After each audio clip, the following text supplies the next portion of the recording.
그럼 실제로 그 예를 통해서 살펴보도록 하죠. 우리 지금 10진수고요.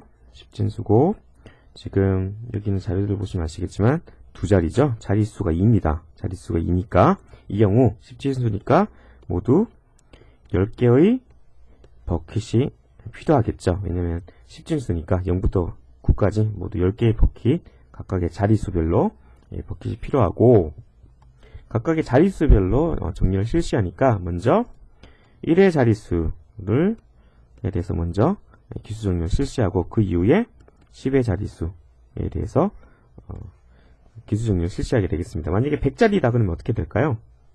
그러니까 137, 245 이럴 경우에는 100자리에 대해서도, 자릿수에 대해서도 버킷 기수 정리를 실시해야겠죠. 제 같은 경우 이제 살펴보도록 하죠. 어떻게 하는지. 자, 42입니다. 42 같은 경우 우리 먼저 1의 자릿수, 첫 번째로 1의 자릿수를 먼저 한다 그랬죠. 1의 자릿수. 자, 40이다. 1의 자릿수가 2죠. 그럼 어디다 인큐 대입을 해주면 될까요? 어디다 분배해주면 될까요? 네, 자릿수가 2니까 버킷 2에 대입을 인큐를 해주게 되겠습니다. 그 다음 60, 1의 자릿수가 0이니까 여기다가 인큐 해주고요. 75, 자리가 5니까 인큐 75, 81, 자 1이니까 81, 자 0이니까 10. 자, Q입니다. 따라서 60이 먼저 인큐되고 다음에 10이 인큐가 된 거죠. 다음 23, 그러니까 자릿수가 3이니까 23, 12는 자릿수가 2니까 12, 마지막으로 8은 자릿수가 8이니까 18, 이렇게 분배가 되었습니다. 자, 다음으로 무엇을 해줘야 될까요? 우리 앞서서 기수 정렬은 비교 현상이 필요 없다 그랬죠? 즉, 버킷에 분배된 것을 단순히 순서대로 저장만 해주면 되겠습니다. 즉, 0번 버킷부터 9번 버킷까지 순서대로 꺼낸다.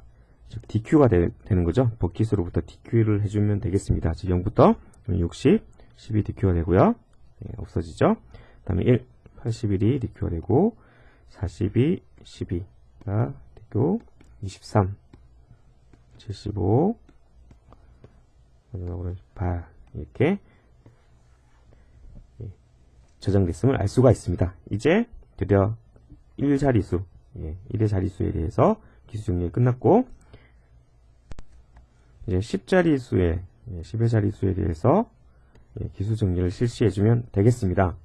자, 마찬가지로 동일합니다. 10의 자릿수 6, 1, 8, 4, 1, 2, 7, 1이죠. 그래서 단순히 분배만 해주면 되겠습니다.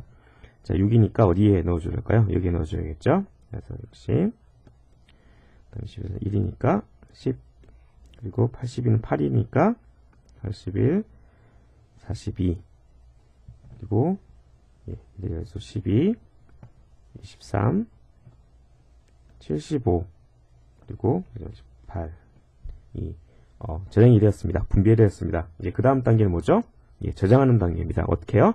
차례대로 쭉 DQ 해주면 된다 그랬죠? 그러면 0은 없으니까 다음에 1 자릿수에서 10, 12, 8, 다음에 23 없으니까요. 다음에 42가 DQ가 되고 60, 75, 81 성공적으로 정렬이 끝났음을 알 수가 있습니다. 기수 정렬은 단순히 버킷의 자릿수별로 분배하고 저장, DQ만 하면, 인큐하고 DQ만 하면 된다는 것을 확인할 수가 있습니다. 자, 실제로 이제 기수 정렬의 소스를 살펴보도록 하죠.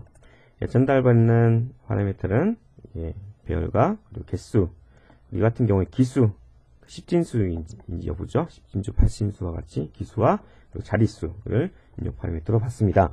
자, 먼저 뭘 생성해 줘야 되죠? 그렇습니다. Q를 생성해 줘야 됩니다. 이 Q는 우리가 오전에 살펴본 연결 리스트로 구현된 Q가 되겠습니다.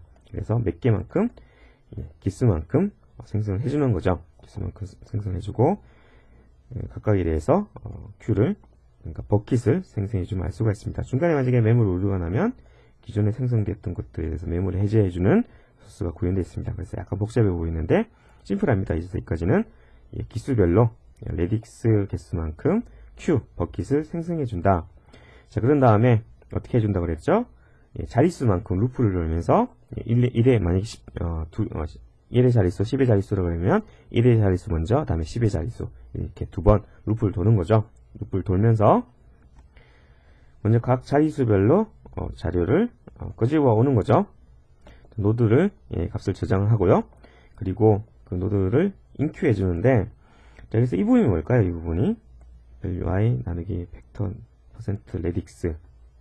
처음에는 1의 자릿수죠. 그러니까 팩터가 처음에는 1의 자릿수가 되겠습니다. 1의 자릿수고요. 만약에 이 디지트만큼 자릿수만큼 루프를 도니까 만약에 10의 자릿수가 된다 그러면 팩터는 팩터 곱하기 레딕스가 10진수니까 10이죠. 그러니까 루프를 두 번 두개, 두 번째 루프에서는 나누기 10이니까 어떻게 되죠? 즉 10의 자릿수가 남게 되죠. 왜냐하면 정수니까요. 그래서 이 나누기 팩터는 자릿수를 추출하기 위한 것이고, 그 각각의 자릿수에서 레딕스를 나눈 거니까 진수, 10진수로 나눴으니까 이게 뭐죠? 그러니까 이것은 즉, 그렇습니다. 몇 번째 버킷인지 버킷의 인덱스를 끄집어내는 게 되겠습니다. 다시 한번 말씀드리자면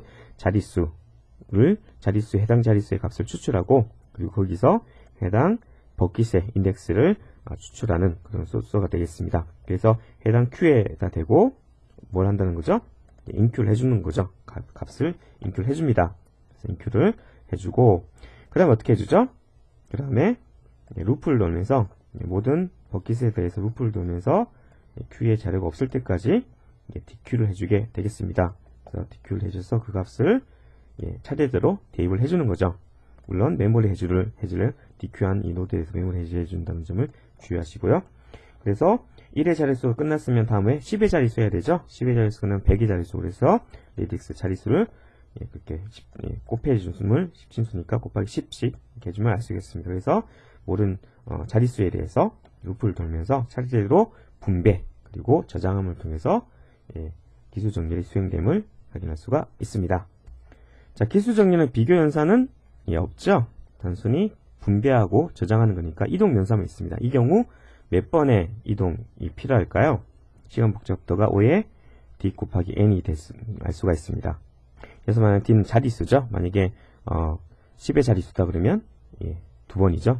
만약 100의 자릿수다 그러면 3번이고, 이처럼 자료 개수 곱하기 자릿수만큼의 시간 복잡도 5dn, 그러니까 거의 이것은 5n과 마찬가지죠. 그러니까 상당히 아주 성능이 효율이 우수함을 알 수가 있습니다.